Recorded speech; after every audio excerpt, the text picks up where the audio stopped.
300. That's how many heart transplant Lutheran hospitals performed in the last 30 years. Each of those surgeries brought a second chance at life. And tonight, News Channel 15's Alyssa Ivinson continues our series, Heart to Heart, in our story for your well-being. Tonight, we have the stories of two patients, one of the first to have a heart transplant at Lutheran in 1985, and the most recent, done 2 months ago today.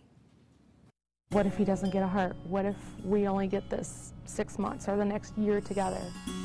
Based on the numbers, you're not leaving without a heart. Being on a transplant list as a family is a very scary place. It has virtually every emotion that you can imagine. It has fear, it has scare, it has guilt, it has excitement. His blood pressure came up very nicely, and he has done very well since that time. We walked out of that south side of Lutheran, and when we did that, it was just like, wow. Two stories decades apart, two lives given another chance. My dad had unbelievable courage. August 1984, Bill Cretsinger developed a cough that wouldn't go away. After months of testing, he was diagnosed with cardiomyopathy. Basically, the heart swells. May 1985, Bill is put on the list for a transplant at Lutheran. At the time, they had not done one before. 2 months later, July 30th, 1985, Bill became the second transplant patient at Lutheran Hospital. From the second we walked in that door, it was as if they had done that 1,000 times. It was incredible. And to think that that was only the second time they'd ever done that, and the first time was 10 days ago. Bill's son Reggie was 15 at the time. He remembers the difference a new heart made in his dad was almost immediate. The next day, at around 2, he stood and said he's good.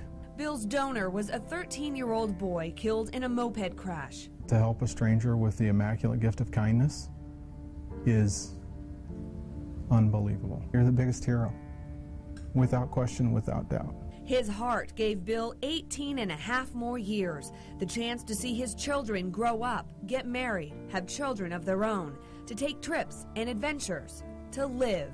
It's living life in awesome mode. You shed everything that doesn't mean anything. Us as a family, we never took it for granted. We knew that we got a second shot. The picture of Bill leaving Lutheran, embarking on his second chance, hangs on the hospital wall, a symbol of the program.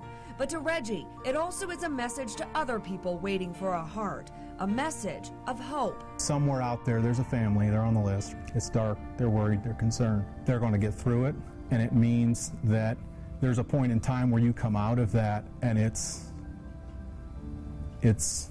absolutely amazing.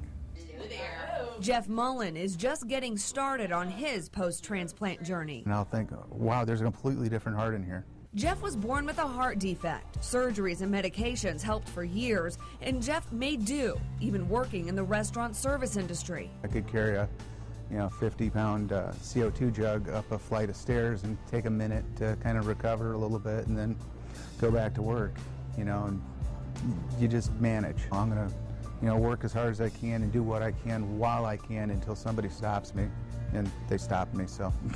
He was extremely sick. I mean, his heart was huge. What Jeff and his wife Stephanie thought was a routine checkup ended up being the day Jeff was told the time for a transplant had come. Here I just met the man of my dreams, the love of my life, my best friend, my partner in crime, and thinking, well, what if he doesn't get a heart? He was on the list for about 6 weeks. Then 5/15/15, a palindrome day, which Jeff loves.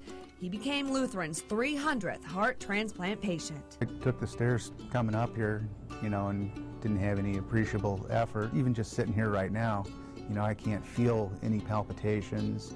And I actually literally used to be able to see my heart beating on my rib cage right there. 2 months out, Jeff is doing great. It's made our future brighter. It's made things that weren't accomplishable, now accomplishable and accessible. We can visit national parks, we can hike the dunes, we can ride bicycles. I mean, these were all things that we couldn't do together. Next week, we have the stories of 3 more heart transplant patients. A man who's had his heart for more than 20 years. A woman who, after basically growing up in hospitals, is finally healthy. And we revisit Jerry Volz. We were there for his transplant 5 years ago. See how he's doing now when Heart to Heart continues next Wednesday at 5. For Stories for Your Well-Being, I'm Alyssa Ivinson.